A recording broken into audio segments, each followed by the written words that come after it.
Engineer Mwanaisha Ulenge. Mheshimiwa Neema Mwandabila ajiandae. Mheshimiwa Jacqueline Kainja ajiandae. Mheshimiwa Benedetta Mushashu ajiandae. Asante sana Mheshimiwa Mwenyekiti kwa nafasi ya kuchangia. Awali ya yote nimshukuru Mungu mwenye enzi na utukufu kwa kuniwezesha kusimama mahali hapa muda na wakati kama huu. Lakini nitumie fursa hii pia kuwapongeza sana Mheshimiwa Waziri pamoja na naibu wako kwa kazi kubwa mnayofanya katika wizara hii ya afya. Hakika mimi sina mashaka na uzoefu wenu, na vile vile nimpongeze sana Daktari Samia Suluhu Hassan kwa kazi kubwa ambayo imefanyika kwa kushirikiana na watendaji wote wa Wizara ya Afya katika mkoa wetu wa Tanga. Hakika wananchi wa mkoa wa Tanga tumejawa na shukrani nyingi sana. Tumeletewa zaidi ya bilioni 158 kwa ajili ya miundombinu ya afya pamoja na vifaa tiba.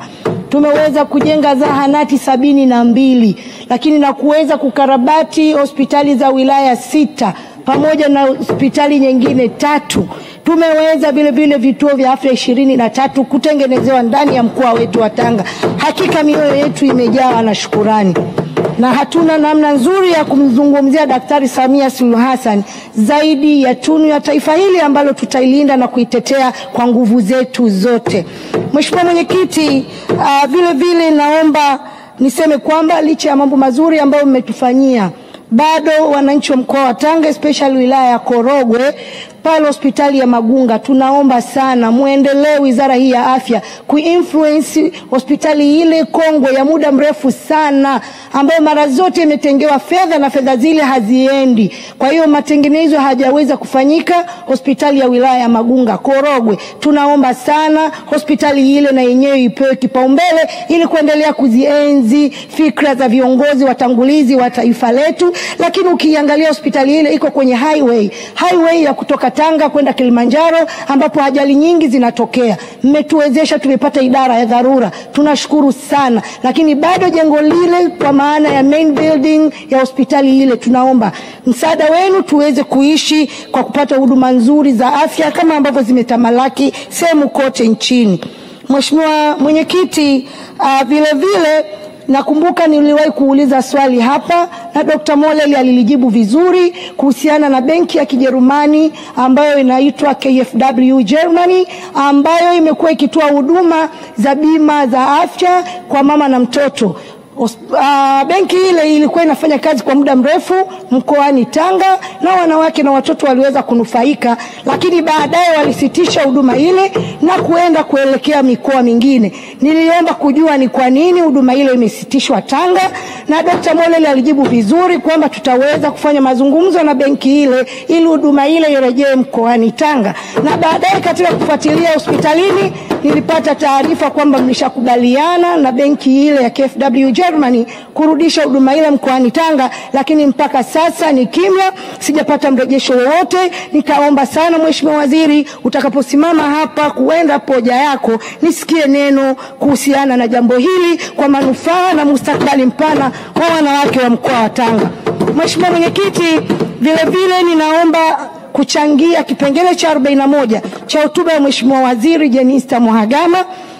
Amezungumza vizuri kwamba kama taifa tumeimarika katika huduma za ubingwa bobezi, na amezitaja huduma za ubingwa bobezi ambazo tumeimarika nazo ni pamoja na upandikizaji wa vifaa vya usikivu. Mheshimiwa Mwenyekiti, niipongeze serikali. Hakika tumesevu fedha nyingi kwa swala hili la upandikizaji wa vifaa vya usikivu. Watu walikuwa wanapelekwa India na surgery ile ya cochlear implant surgery ni milioni 35 USD nakumbuka. 35,000 USD nakumbuka ni gharama ya cochlear implant surgery moja. Kwa hiyo naipongeza serikali, imefanya jitihada kubwa kutatua changamoto hii. Lakini niseme kwamba serikali bado hamjakwenda kwenye chanzo cha tatizo. Chanzo cha tatizo si watoto wetu kufanyiwa cochlear implant surgery. Chanzo cha tatizo ni kujua ni kwa nini watoto wetu wanachelewa kujulikana kama wana usikivu hafifu wakati wanapozaliwa. Ninaiomba serikali kama ambavyo mmeweza kuanzisha ABR test pale Muhimbili, kwa maana auditory brainstorm response test Muhimbili. Tunaomba kwenye mawilaya yetu vifaa vile vya usikivu, watoto wanaopimwa usikivu wakati wanazaliwa, mara tu wanapozaliwa, viende kwenye mawilaya yetu yote. Hili jambo linawezekana. Serikali inatumia fedha nyingi kwa wenye ububu na uziwi, wanajenga mashule, lakini not only that, tumeona jinsi ambavyo ububu unaongezeka. Niliwahi kutoa records hapa. Hela serikali inayotumia ilitoka kutoka bilioni 3 kutoka mwaka 2022 imefika mpaka bilioni 6, imejidabo. Maana yake idadi ya mabubu na uziwi nchini inaongezeka. Maana yake ni nini? Tunakwenda kuathiri human resource ya nchi hii, na tunakwenda kuwapa ugumu uzito wazazi wanaohangaika na watoto wa namna hii. Niombe serikali iseme kitu itakapokuja kuenda hapo. Ni nini mpango wake katika jambo hili? Mnafanya katika level ya juu sana, lakini mtoto mara anapozaliwa iwe ni compulsory kupimwa usikivu. Na kupima usikivu katika nchi za wenzetu si hata expensive, ni kama sawa na shilingi 15,000 ya Tanzania. Na mimi nimewahi kuzungumza na Dr. Edwin ambaye ni bingwa wa ENT, amewahi kusema kila kifaa cha kupima usikivu mtoto anapozaliwa, ukiacha hii ABR test, ni milioni haizidi 15. Naomba serikali katika vifaa tiba ambavyo mtavipa kipaumbele kwenye mawilaya yetu, ninaomba na vifaa hivi vya usikivu ili kukuza taifa la watoto wenye uweledi. Nataka niwaambie, nazungumza kitu ninachokijua vizuri. Mimi na mume wangu, kama tungekuwa ni wazazi ambao hatuna uelewa wa kutosha, mtoto wangu wa kwanza mimi angekuwa bubu au angekuwa kiziwi, kama sio kuhangaika kufika mpaka India, na hali kadhalika mpaka leo tunapata challenge ya kufundisha. Mwenyekiti, taarifa wapi? Nakushukuru mwenyekiti. Kwanza nampongeza kwa mchango anaotoa Engineer Ulenge, lakini nataka tu nimpe taarifa tunavyo address wenzetu. Ni vyema kusema watu wenye ulemavu wa kusikia, either kuona na kuongea, kuliko kusema ububu, uziwi. Watu wenye ulemavu wa kusikia, watu wenye ulemavu wa kuongea, na watu wenye ulemavu wa kuona. Asante. Asante. Engineer Ulenge, unapokea taarifa hiyo? Nipokee tu, kwa maana ya tafsiri kila mtu anaweza kuzungumza anavyoweza. Nashukuru kwa hilo. Kwa hiyo ninachoweza kusisitiza ni kwamba vifaa vile vya kupima usikivu mara mtoto anapozaliwa sio ghali kiasi ambacho taifa letu kuweza kuvinunua. Ninaomba msisitizo huu, vifaa hivi viweze kupatikana katika hospitali za wilaya.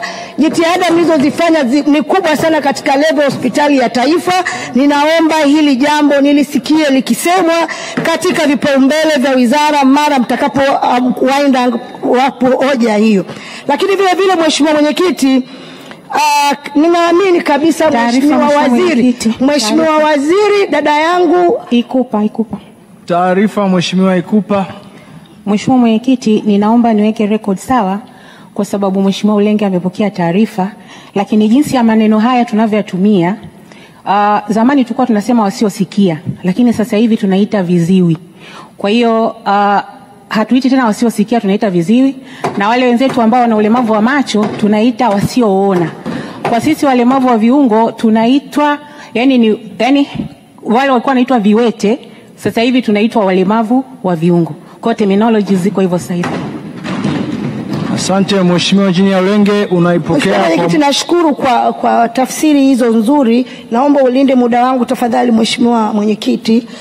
Mimi nimetaka kusema kwamba hili la vifaa hivi tiba vya usikivu, kwa maana vipimo vile vya awali mtoto mara anapozaliwa, nina hakika dada yangu Jenista Mhagama analimudu, kama ambavyo ulisimamia hoja yangu ya muda mrefu ya ufuatiliaji na tathmini, na ulipokuwa kwenye ofisi ya Waziri Mkuu, na leo serikalini kumekuwa na vitengo vya monitoring and evaluation kwenye kila taasisi ya umma. Na hakika kabisa dada yangu, na hili unaliweza, naomba ukalisimamie. Mheshimiwa Mwenyekiti, hoja yangu ya mwisho, ninaomba kusema kwamba nampongeza sana Daktari Janabi kwa nafasi aliyoipata, na tunamtakia heri kubwa sana katika hatua hizo anazoziendea, na hakika Tanzania tunaona fahari sana kwa hatua hizi ambazo tunazipiga kwa madaktari wengi, na Dr. Regasha halikadhalika tunamkumbuka sana, ametutibu sana H. pylori.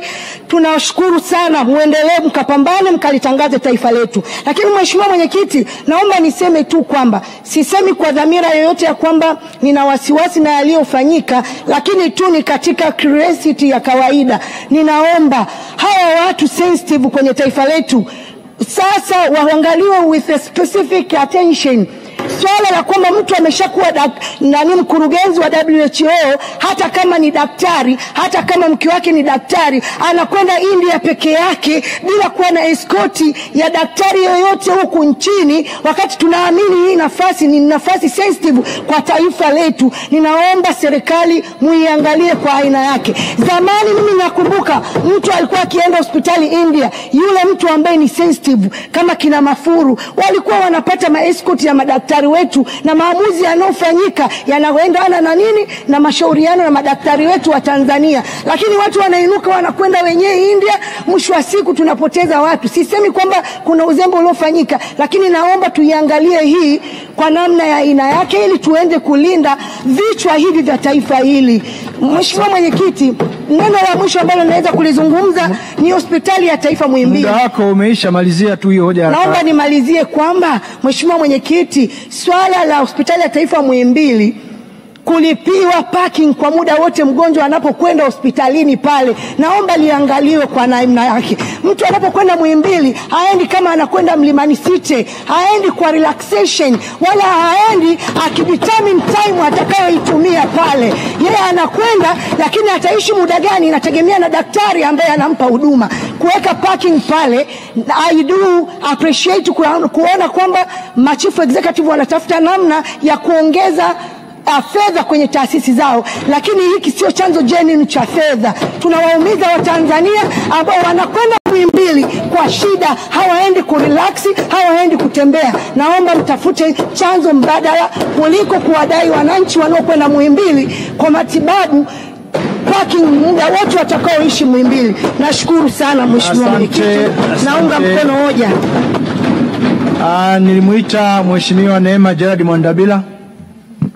Mheshimiwa Mwenyekiti, ninashukuru na mimi pia kuweza kupata nafasi jioni hii niweze kuchangia katika wizara yetu hii muhimu kwa Watanzania, Wizara ya Afya, na awali ya yote pia niweze kutumia nafasi